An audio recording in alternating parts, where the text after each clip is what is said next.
Hi everyone, welcome back to my channel. আজকের recipe হচ্ছে ঘি। বাড়িতেই কীভাবে ঘি বানাবেন একদম সহজে আজকে আপনাদের শেখাবো। আমিও নিজে ঘরে বানাই, আমি আর আমার মা। তোমাদের আজকে শেখাবো। প্রথমেই লাগবে দুধের সর। দুধটাকে জাল দিয়ে প্রথমেই দুধের সরটাকে আমি রেখে দিয়েছি অনেক দিন ধরে। তোমরা এরকম করে দুধটা জাল দিয়ে সরটা যে পড়বে সেটা রেখে দেবে, এরকম করে ফ্রিজে রেখে রেখে জমেতে থাকবে। দেখো আমি কতটা পরিমাণে সর নিয়েছি, এটা একদম পিওর হয়। এরপর একটা মিক্সিং জারে এগুলোকে পেস্ট করে নেব। একদম স্মুথ হয় না, একটু দানা থেকে যায়, অল্প অল্প করে দিবে। আমি প্রথমে একদম সবটুক দিয়ে দিয়েছিলাম, তারপর হয়নি, অল্প অল্প করে দিবে।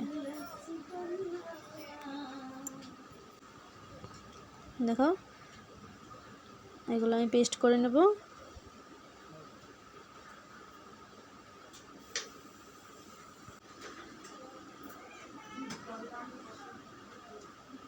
দেখো পেস্ট করা হয়ে গেছে আমার।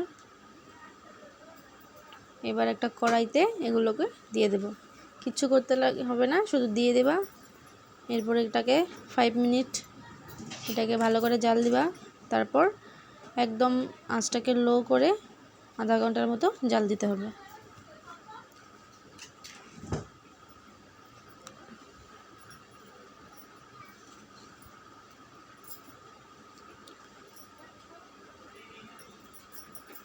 দেখো এটা জাল দিচ্ছি, এটাকে আমি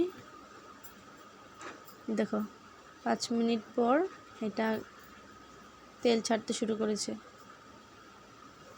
এই হলুদ হলুদ যে বের হচ্ছে এটাই কিন্তু ঘি। দেখো সুন্দর ঘি হচ্ছে। তোমরাও এভাবে ট্রাই করবে বাড়িতে।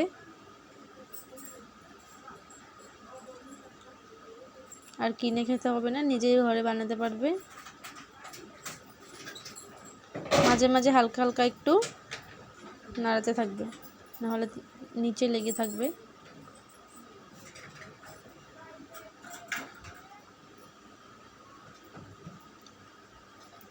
দেখো পুরা ফুটছে, এটা একদম গোল্ডেন হয়ে যাবে, সব একদম রস বেড়ে হয়ে এটা একদম গোল্ডেন হয়ে থাকবে। এই দেখো আধা ঘন্টা জাল দেওয়ার পর কীরকম হয়েছে।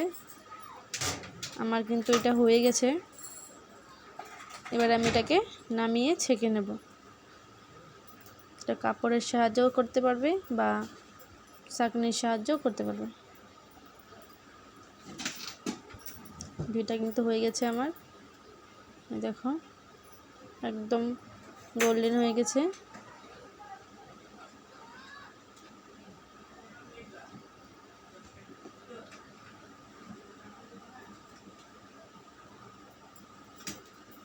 এগুলোকে ভালো করে মিক্স করে নিয়ে নামিয়ে নেব। এই দেখো আমি ছিলাম না, আমার মা এটাকে আগেই ছেঁকে নিয়েছে। এই ছোট বোতলটা দিয়ে 1 বয়ম হয়েছে, আর এইটা দিয়ে আধাও না, এর থেকে একটু কম হয়েছে। তো এইটুকু দুধের সর দিয়ে আমার এতটা পরিমাণ ঘি হয়েছে। তোমরা বেশি করেও ট্রাই করতে পারো বা অল্প করেও ট্রাই করতে পারো, কোনো অসুবিধা নেই। দেখো আমার কিন্তু ঘি হয়ে গেছে। এটা এবার আমি ফ্রিজে স্টোর করে রেখে দেব। আজকের ভিডিও এই অবধি। ভালো লাগলে লাইক করবেন, শেয়ার করবেন, কমেন্ট করবেন। Thank you.